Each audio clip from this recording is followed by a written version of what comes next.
William Lane Craig is supremely confident that the problem of evil can be resolved in Christianity's favor with one simple argument. The atheist would have to show that it is logically impossible for God to have morally sufficient reasons for permitting the evil and suffering in the world, and no atheist has ever been able to do that. Geisler and Turk, on the other hand, ain't got Dr. Craig's confidence, so they respond to the problem of evil by going on a wild gish gallop through every excuse for evil that they can think of, and they even brought along a straw man atheist for company.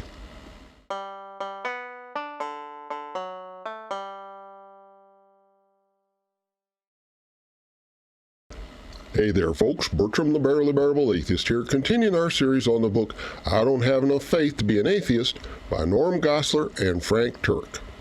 And here we are, all the way at the appendixes, which is kind of unusual since apologetics books don't usually have appendixes, but I guess Geisler and Turk needed some place to put all the stuff they wanted to cover and didn't really have any good answers for.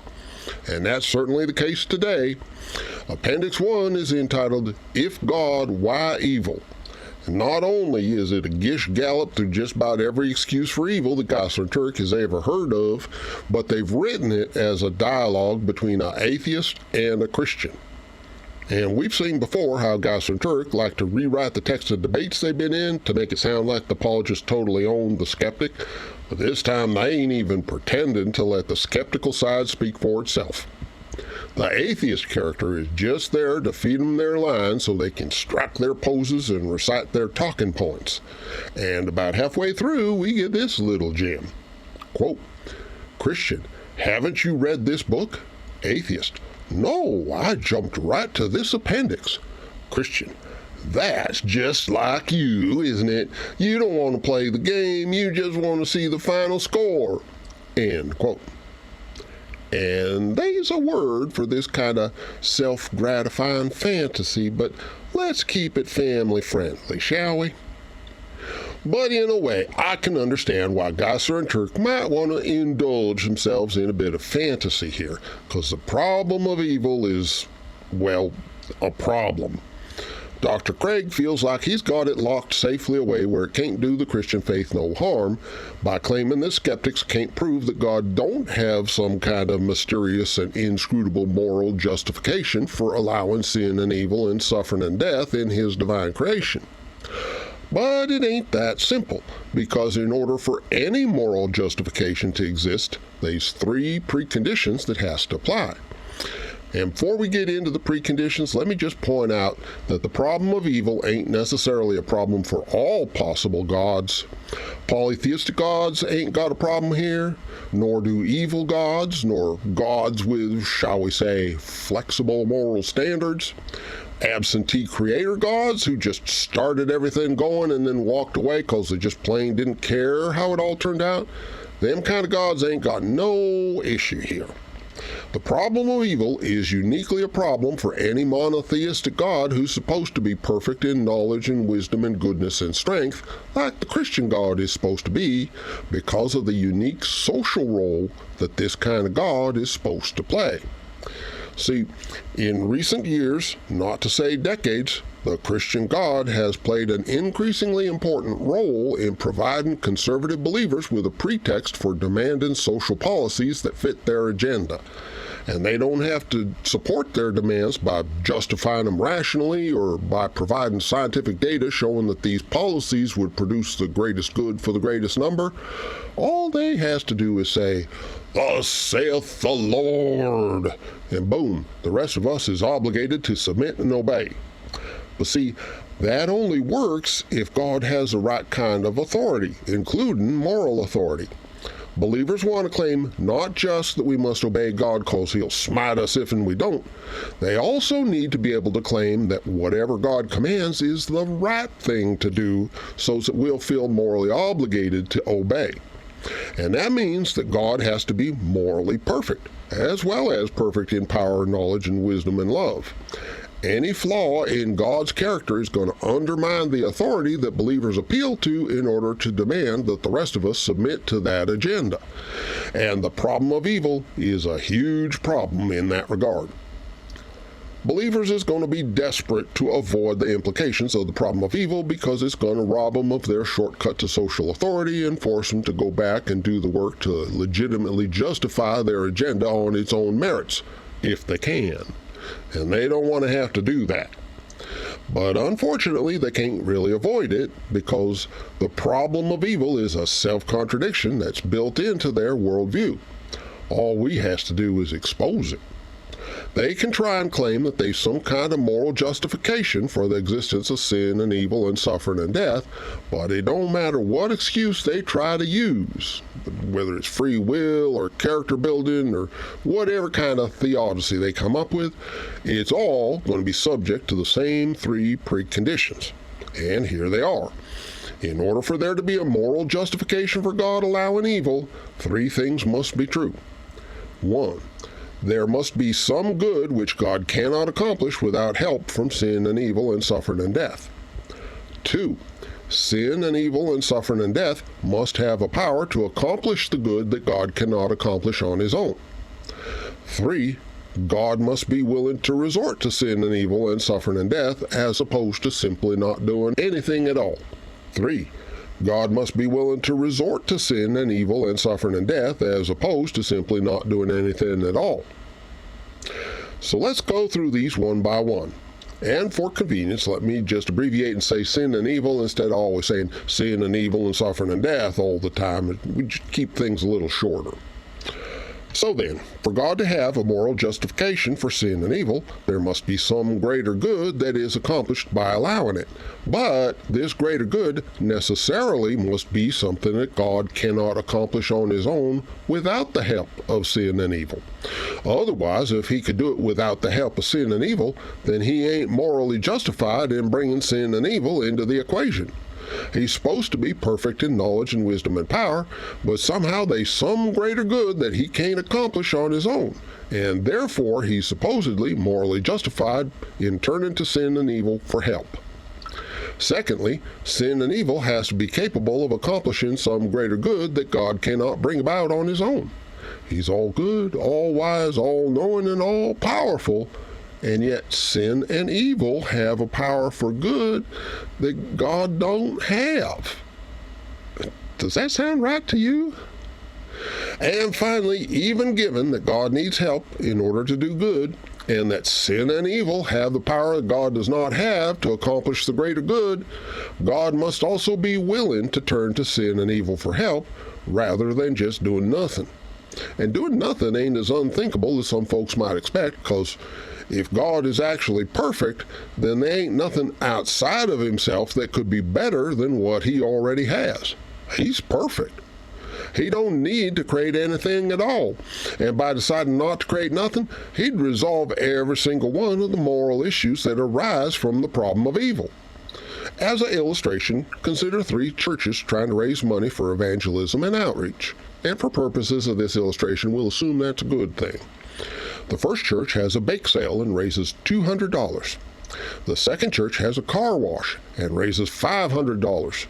But the third church rents out its facilities during the week to drug dealers and child traffickers, and they raise $750,000. And notice the third church ain't participating in the drug dealing and the child trafficking. They's just allowing it on their premises. Just like God allows sin and evil in his domain. They's allowing evil in order to accomplish a greater good. Now, I think most folks would agree that it's morally superior to do less good without sin and evil than to do more good by allowing sin and evil. And this goes double for God because he already is the ultimate good just within himself. So it'd be morally superior to simply not create anything at all. And that means God can't have a moral justification for creating a corruptible world in which sin and evil is going to thrive. So, needless to say, this is a huge problem for apologists. Any way you slice it, the implications is appalling. They can't let themselves agree that there's some greater good beyond the power of an unassisted perfect God, nor is it going to be good PR to go around telling folks that sin and evil has a greater power to accomplish good than God himself does. The only real moral option is for God not to create anything, and yet, here we are. So apologist has to use some kind of strategy to obscure the facts and confuse folks. And most of these strategies falls into one of four categories: accommodation, accusation, redemption, and deflection. And Gossler and Turk is kind enough to provide us with examples of each. So our first example uses the strategy of deflection. Quote, atheist, if there really is an all-good, all-powerful theistic God, then why does he allow evil? Christian, how do you know what evil is unless you know what good is? And how do you know what good is unless there is an objective standard of good beyond yourself? End quote. And boom, we're talking about where morality comes from instead of talking about the problem of evil. The problem of evil says that it's a contradiction for a perfect God to allow whatever he considers to be sinful and evil in his own creation. It don't matter how God defines sin and evil. The problem is that he's supposed to be good and he's supposed to be in control. The stuff he don't want shouldn't be there. But Gossler and Turk ain't got no good answers for that, so they deflect. And of course, you can mix strategies in the same excuse. Here's Gossler and Turk combining the deflection strategy with the accusation strategy, i.e. the it's our own fault that sin and evil exist strategy. Quote, atheist, so why doesn't your so-called all-powerful God stop evil? Christian, do you really want him to? Atheist, well, of course. Christian, suppose he starts with you. End quote. So now he's talking about atheists being sinners instead of about why God has things he considers to be sin and evil in his creation in the first place. And this one actually incorporates three strategies in one. It uses the deflection strategy to change the subject to the atheist's supposed sin, and the accusation strategy to blame sin and evil on us, and it also uses the accommodation strategy, which is the strategy of assuming that sin and evil is inevitably built into everything, and therefore God's choices has to accommodate the fact that sin and evil is supposedly unavoidable somehow. God has to allow sin and evil in the world on account of we supposedly all sinners, and therefore God would have to destroy all of us in order to get rid of sin and evil in his creation. It begs the question of why sin and evil are even there in the first place, but since we're mostly conditioned to take it for granted that sin and evil exist, it's a strategy that works on a lot of folks. Gossler and Turk's next excuse is an example of the redemption strategy, i.e. that sin and evil is bad, but God can somehow use the badness to bring about something good. Or in other words, the end justifies the means. Quote, Christian, the source of evil is our free choice. If God were to do away with evil, then he would have to do away with our free choice. And if he did away with our free choice, we would no longer have the ability to love or do good. This would no longer be a moral world. End quote. In other words, sin and evil exist because God needs help from sin and evil in order to give us free choice. And free choice is supposedly good enough to justify the sin and evil that it takes to obtain it. God don't have the power to give us free choice without help from sin and evil. He's all wise, all knowing, all loving, and all powerful. But somehow he just can't figure out that he can give us free choice just by giving us two or more good options to choose from. Would you like chocolate or vanilla? Would you rather play the flute or the harp or the trumpet or something else? Would you rather sing or dance?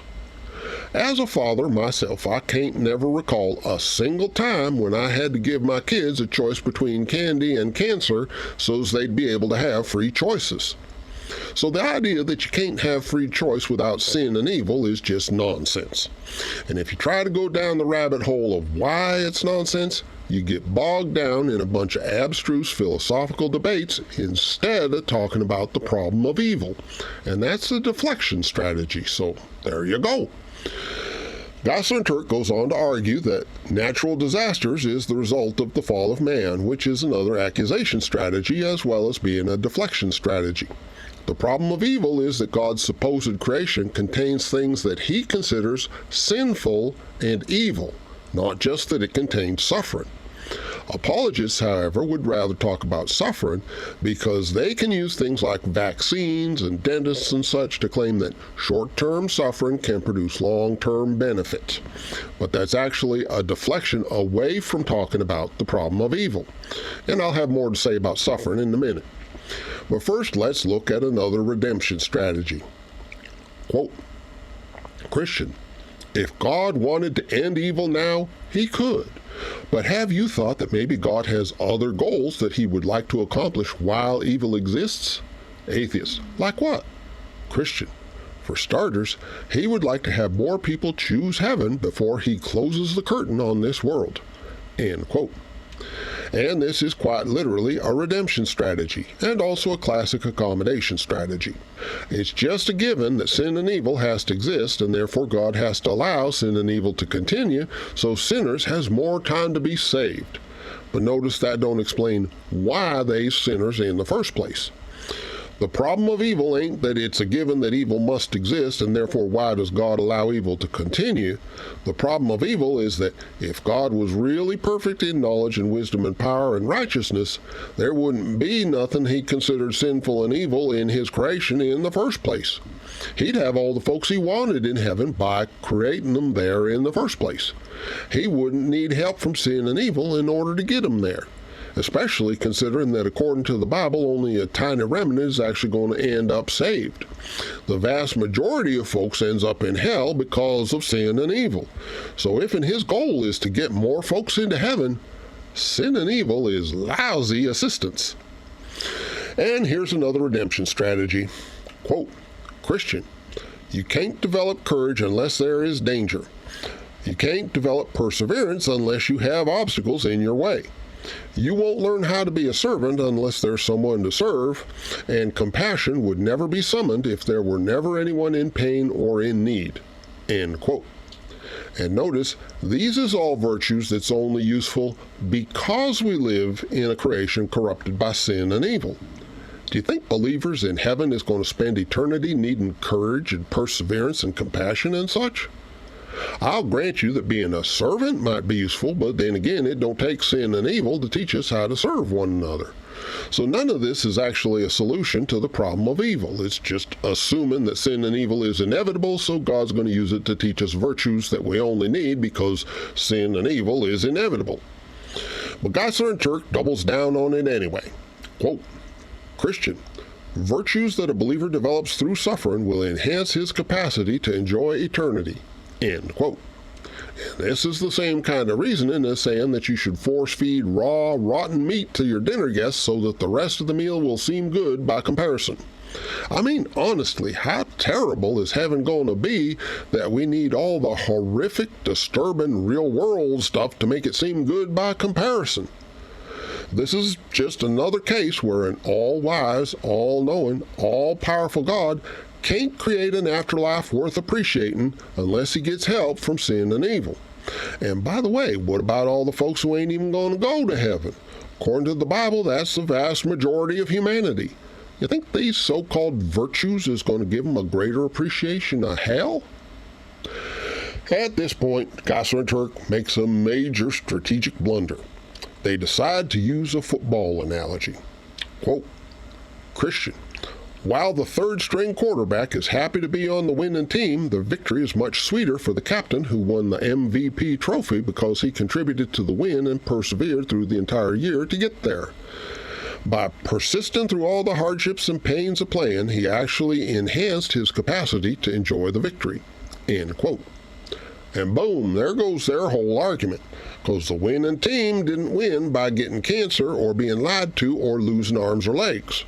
All the virtues that Geisler and Turk claim as justifications for sin and evil are virtues we could just as easily acquire without sin and evil, just like the winning football team was able to get the skills they needed without help from sin and evil.